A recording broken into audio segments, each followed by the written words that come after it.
السلام علیکم دامولا. و علیکم السلام و رحمت الله و برکاته.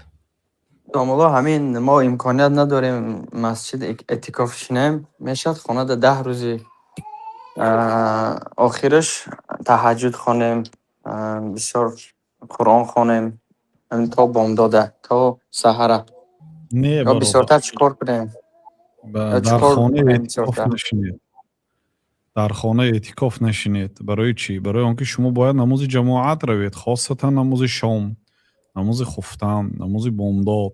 و آدمی که اعتکاف میشیند از همون موضع نمی براید. بعد اصل در اعتکاف باید در مسجد باشد. الله سبحانه گفت که و انتم عاکفون فی المساجد، و حال آنکه شما در مسجدهای اعتکاف نشسته اید. و طهر بیتی للطائفین والعاکفین والرکع السجود، خانه مرا پاکیزه کنید، پاک نگاه دارید به طواف کننده ها و اعتکاف شیننده ها و به نمازگزارها. یعنی مسجد جای اعتکاف مسجد است. در خانه برای مردها اعتکاف نشستن جایز نیست. بنابراین شما نماز تراویح روید، نمازهای جماعت خوانید، نماز تراویح خوانید، همراه امام اگر ویتر خواند ویتر خوانید. بعد آمده در خانه باز بهترین عبادت نماز است در شبهای قدر. برای چی؟ برای آنکه پیامبر صلی الله علیه و سلم فرمودند که من قام لیلة القدر ایمانا و احتسابا غفر له ما تقدم من ذنبه.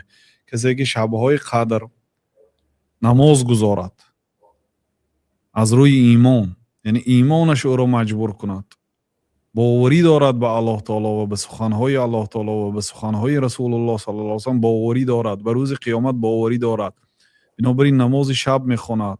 برای این شب قدر غیب است. شب قدر یگان چیزی نیست که با عقل شناخته شود. این محض نقل که آمدگی هست. قرآن نازل شدگی هست. لیلة القدر خیر من الف شهر. شب قدر بهتر از 1000 ماه عبادتی که در آن شب قدر نیست. بهتر است، یعنی از 83 سال و 3 ماه یا که 4 ماه. این عقل که حساب کرده نمیشه. مثلا میگویم که از روی عقل گیریم قمار، این چیزی ضرر آور است. از روی عقل گیریم عرق، این ضرر آور است. از نگاه علمی طب هم این عقل هم علم دنیا هم اثبات میکند. این چون این مواد مخدر از نگاه عقل، از نگاه طب، از نگاه علم معاصر اثبات شده است که ضرر دارد. لیکن از یگان روی علم نیست که شب قدر یعنی یک شبی هست که مبارک هست. این دلیل عقلی نیست، این دلیل نقلی هست. برای این انسان باید مؤمن باشد. اولین صفت مؤمن یؤمنون بالغیب، به غیب ایمان دارد، به سخن الله باور دارد، به سخن رسول الله صلی الله علیه و سلم باور دارد. بنابراین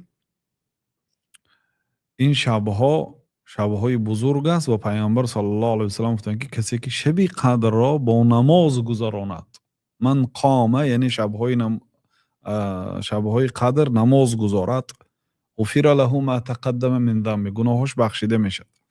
بعد نماز قرائت قرآن دارد. اگر گویید که قرآن بهتر نیست، مگر گویید قرآن دارد. میتونید در نماز یعنی که قیام قرآن قرائت کنید یا امام دیگر کس شد گوش کنید. یعنی همون گوش کردن هم آدمو گوش کرده حفظ کردگی هست قرآن. حتی حافظ قرآن هم گوش کرده حفظ میکند. چخیل گوش کرده؟ یعنی خودش میخواند، با گوشش آن چیزی که خودش تلاوت کرد شنیده حفظ میکند. این گوش از چشم هم نعمتی بالا میستد. بنابراین قرآن فقط گوش از چشم بالا میگیرد. سمع و البصر، سمیع بصیر. الله تعالی شنوا و بینا میگد و شما گوش داد چشم داد میگد، گوش پیش میگیرد. شنوایی این صفت بزرگ است، نعمت عالی هست. خلاصه وقتی قرآن میشنوید هم حفظ میکنید، اگر حفظ کرده باشید تکرار میکنید، هم تدبر میکنید، یعنی معناش تفکر میکنید.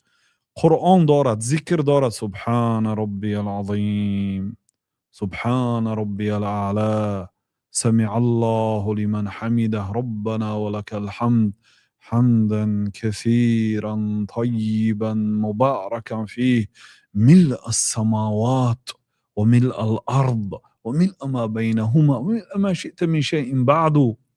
بعد اینکه از رکوع خستید میگوید که ربنا ولک الحمد، ای الله پروردگار ما به تو حمد است، حمدا کثیرا، حمد بسیار، طیبا پاک، مبارکا، حمد مبارک پربرکات زیاد، مبارکا ربنا لك الحمد حمدا كثيرا طيبا مباركا في ملء السماوات، بپوری آسمان ها به تو حمد، و ملء الارض، بپوری زمین ها به تو حمد، و ملء ما بینهما، پوری ما بین زمین و آسمان به تو حمد، و ملء ما شئت من شیء بعد، و پوری آن چیزی که خودت خواستی همین قدری دیگر حمد، و ملء ما شئت من شیء بعد، پوری آن چیزی که خودت خواستی. اگر ذکر گویید نماز ذکر دارد، قرآن گویید قرآن دارد، دعا گویید ایاک نعبد و ایاک نستعین، اون طرفش دعا اهدنا الصراط المستقیم، دعا صراط الذین انعمت علیهم غیر المغضوب علیهم ولا الضالین، آمین، همش دعا. بعد در سجده میتونید دعا کنید رب اغفر لی، رب ارحمنی، رب زدنی علما، عموما، یا که اللهم اغفر لی ولوالدی، این چونین پیش از سلام دعا دارد. ذکرهای خوب مانند التحیات و صلوات دارد، اللهم صل علی محمد و علی آل محمد کما صلیت علی ابراهیم، دعای صلوات ابراهیمیه.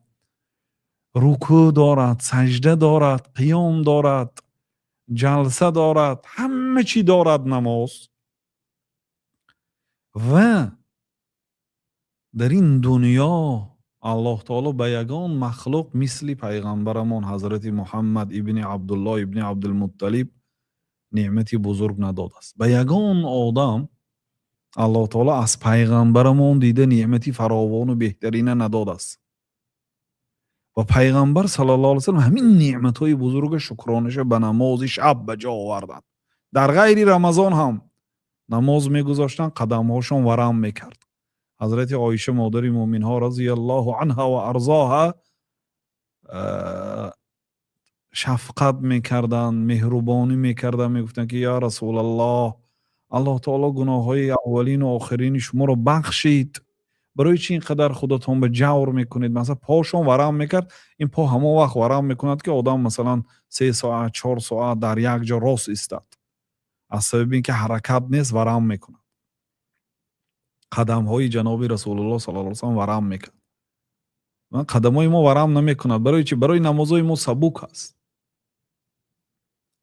یعنی ببینید، بعد حضرت عایشه وقتی گفتن که آخر الله تعالی گناه های شما بخشیدگی، برای شما جزا نیست، شما جاتون معلوم است که شما در عالی ترین مقام بهشت هستید، دم گیرید آخر، این خبرهای سبکتر خوانید. پیامبر صلی الله علیه و سلم چی گفتن؟ افلا اکون عبدا شکورا، مادامی که الله تعالی اینقدر برای من یکی ها کرده باشد، پس من بنده شکرگوی نشوم؟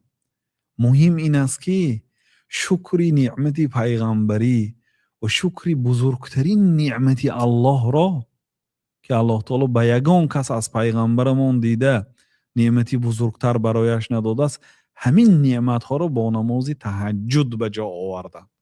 به جا آوردن یا نه آوردن یعنی حرکت کردن که شکر کنن. بنابراین برادرای عزیز، نماز تهجد خاصتا در ماه رمضان، خاصتا در دهه آخر آن، بسیار عبادت بزرگ است. بنابراین هر چی خواسته در همین نماز هست. کدام نمود عبادت نیست در داخلش؟ همش هست. علم میخواهید، علمش هم هست. میتونید در سجده رب زدنی علم گویید، این چونی در قرآن شما علم گوش میکنید. و ذکر فی الکتاب مریم، یک مسئله های قصه های زمان مریم رو به خاطر بیار. گفت تاریخ، یا ایها الذین آمنوا کتب علیکم الصیام، گوید فقه، احکام روزه، لعلکم تتقون، وعظ، نصیحت، علم قرآن همه چی دارد. بنابراین نماز تهجد بهترین نماز در این شبها هست. برادرها بسیار غنیمت دانید، هر چقدر میتوانید نماز بسیار خوانید و عموم مسلمان ها را دعا کنید. والله اعلم.